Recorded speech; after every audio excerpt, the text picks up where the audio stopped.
Kiki, and welcome to Kiki Loves Nigeria. Hey, today I'm not driving around as you can see. Instead, I'm just sitting in my car. I'm waiting for my niece to get out of taking her cheer pictures. The sun is shining on me funny. Um, so I thought I would do a video. I got a question, which was a really good question, you guys. I had a question from one of our subscribers who wanted to know um, how does her boyfriend apply for a visa to come see her? Which is a great question because what if I don't want to go to Nigeria? What if I want my boyfriend to come here? Great question. So I got some information together. I did some research and I got the information together and I'm bringing it to you guys first and foremost to the subscribers. So here we go. Okay. So this is all the information that I found. Nigerians are not allowed as of February 21st, 2020. Nigerians are only allowed to apply for non-immigrant visas to the United States, which means they can, which is good news for you guys because your boyfriend, which is considered a non-immigrant, could indeed apply for a visitor visa to come to the United States. So that's the good thing. But the bad thing is that all visas to the United States have been suspended. As of June 22nd, 2020, every visa to the United States has been suspended until December of this year, and that's due to COVID-19. So nobody in Nigeria is getting any visa to the United States until this is over. But, like I always say, you can still start the process for applying because applying for a visa to Nigeria is it's worse. I mean, more complicated than applying for a visa to the United States. It seems like the United States is a little more complicated. So you might want to start working on getting these documents in order now. So I would start now. Okay, so I'm going to go ahead and give you the information because who knows how long this is going to last and you want to be prepared. So here you go. What the visa you want to apply for is a B1/B2 visa. That's a business/tourist visa. So that means you want to come here and you either want to do temporary business or you want to come here and do a travel and visit, okay? And they're often combined together, so you may hear B1, B2, okay? Or you may see that. That means tourist visa. So what you need to do to qualify, this is key, to qualify for these visas because you got to qualify. First, you got to state the purpose of your trip, okay? If you're going to see your girlfriend, I plan to go see my girlfriend. How long do you plan to stay in the United States? I plan to see my girlfriend for 2 months, okay? Where's your evidence of funds to support yourself? You send a bank statement to show your proof of your income. This is the money I'm going to use to support myself while on vacation, okay? Then you have to show proof of your residence in your country, in your home country in Nigeria. So what you would do is show maybe a lease, a landlord statement, something to show that you have a home in Nigeria. You also have to show something to prove that you have social and economic ties in Nigeria. That ensures that you will return home, okay? So the application that you have to complete is called a DS-160. DS-160. And this form must be completed online prior to your interview. You cannot handwrite this form. You cannot hand submit this form. This form has to be submitted online prior to your interview. You have to submit a printed confirmation page, okay? You have to print the confirmation page of the DS-160 prior to your interview. That page has to be brought to your interview. This is why the consulate does not accept handwritten or typed applications. So you can't go there thinking, I'm going to just submit this handwritten or this typed one because I don't have a computer. No, it will be rejected. You will not be permitted to attend your interview, and you will not be given a letter of confirmation if you go there with a handwritten or a typed application. You have to submit that form online, and you have to sign electronically online. Okay? So, the guidelines for submitting this form. Before you, and I reviewed all of this, so I went to look what this form looks like. So, before you even begin to work on trying to answer the questions in this form, they recommend that you go to the web link that gives you a review of the form. And that's going to tell you what information you need, because you need to gather information together before you can even complete this application. So remember, all of this is done by the person in Nigeria. The person in the United States cannot complete this application. Your Nigerian person, boyfriend, has to complete this application. Okay? So, this is what I want you to remember. These are some key points that I picked up when I was pretending like I was filling out this application. Okay. Number one, when you fill out the application, it asks where do you want your interview. You can either have your interview in Lagos or you can have it in Abuja. You can't say in the interview first, I want my interview in Lagos, and then when it's time for the interview, say, oh no, I want my interview in Abuja. You can't do that. So wherever you say you're going to have you want your interview, you have to keep it there. Okay. Second, the application has to be completed in English. Okay. You cannot complete it in your native language because a lot of Nigerians, a lot of Africans speak more than one language. You cannot submit that application in any other language other than English. Okay. The application ID. You need this. You got to write this down, okay? The application ID is located in the right corner of the page, okay, of the web page. The right corner of the page is the application ID.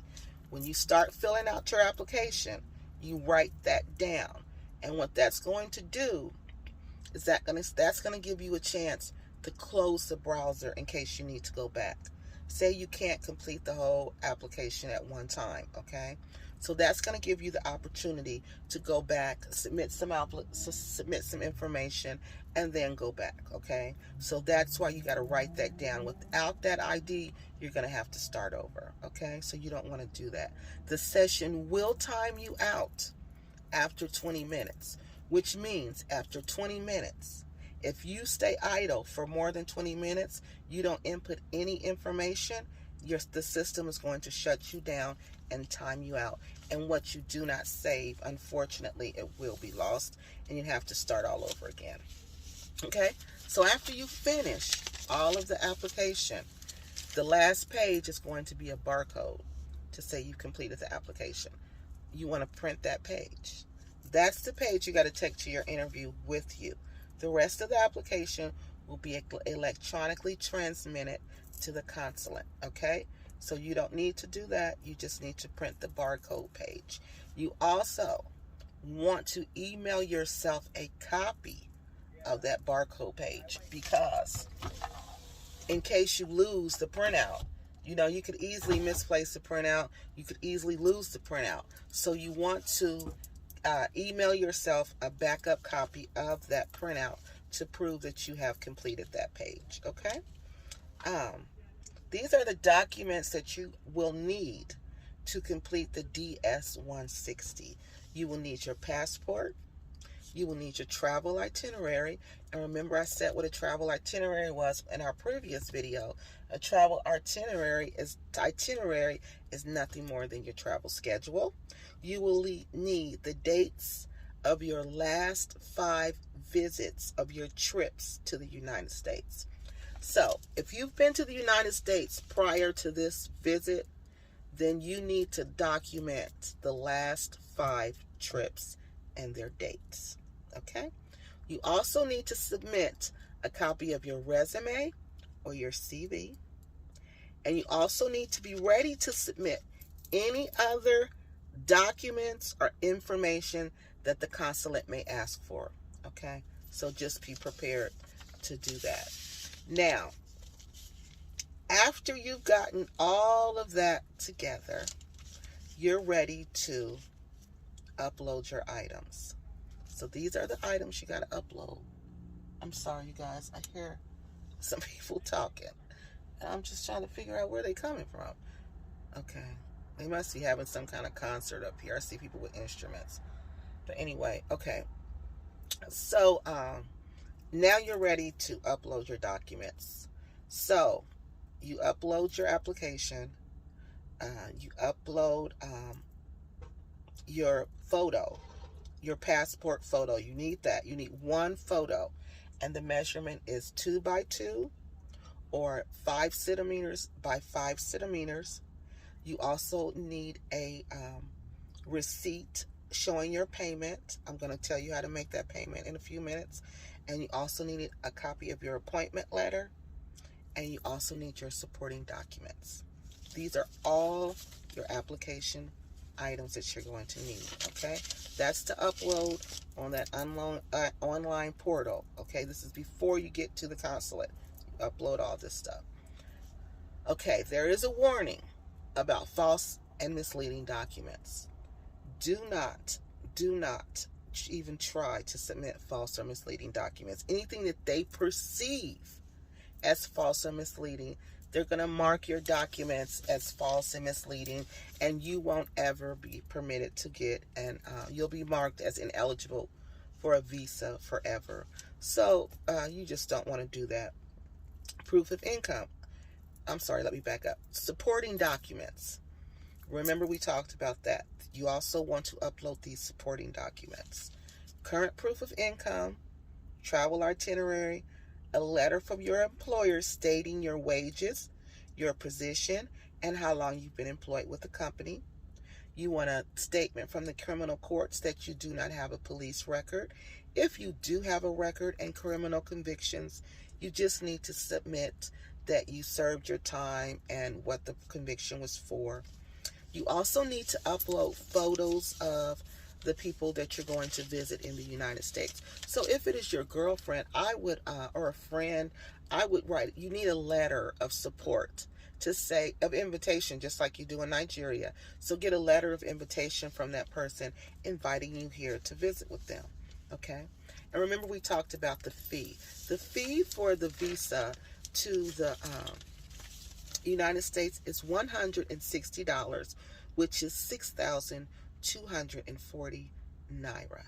Again, that's 6,240 naira. Okay, and where you pay this at, you pay this fee, you can't just pay it anywhere. You got to pay this fee at GT Bank. GT banks are located throughout Nigeria. So what you would do, you go, if you don't have an account there, you go to the GT bank with your passport and you tell them you're here to pay your visa application fee, which is $160. So you give them your passport, you fill out they take your money, you fill out the visas. Once you get it back, they're going to give you a receipt, okay? And on that receipt, that visa fee collection slip, that's what it's called, you write, you must include your name and your phone number. Again, on that visa fee, U.S. fee collection slip, you include your name and you include your phone number, okay? For GTE account holders, you would just simply do all of this online, and the bank will give you a receipt, okay?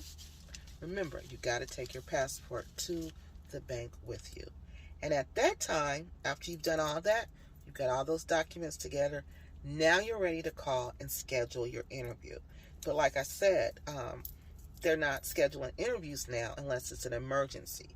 But here's the number. So when they start back scheduling interviews, you'll have the number and you can you'll be ahead of the game. So the number is, if you're in Nigeria, the number is 1-227-8955. 1-227-8955. If you're outside of Nigeria, The number's 234-1227-8955. So say you're the girlfriend and you just want to know when they're going to be accepting visas again, then you can just call and ask them. They don't give a normal wait time. They just don't give one. Now they're saying it's only emergency appointments only. So they're not even giving appointments now. It's just emergency basis only. So they say that you're more than welcome to apply, though, but they're not even taking the applications. And again, as of February of this year, like I said, all the visas have been suspended.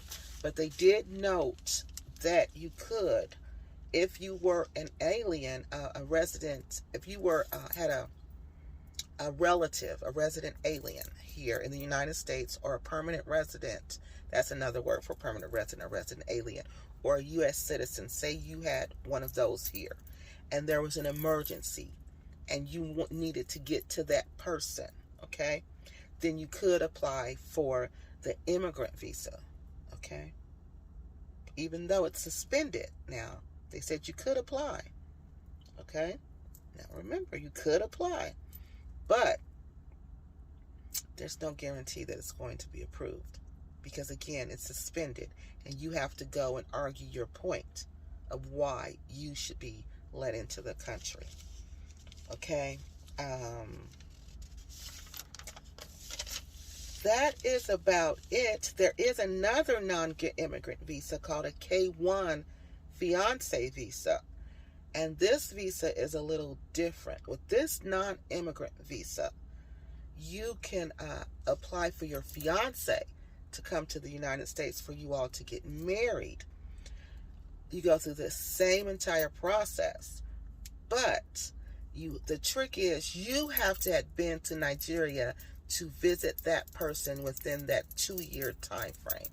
Okay? So within 2 years, you had to have been to Nigeria to visit him, to even apply, him or her, for that K1 visa. Okay? So that's another option, is the K1 visa. So you have the B1 and B2, and you have the K1, which are non-immigrant visas. So you have those. But again, you have to argue why you should be let in during these times when all visas are suspended, why your case is extraordinary and you should be let in. And also, again, you got to pass that 2-rule test. You got to answer all those questions. Why, your qualifications, you got to make sure you meet all of those.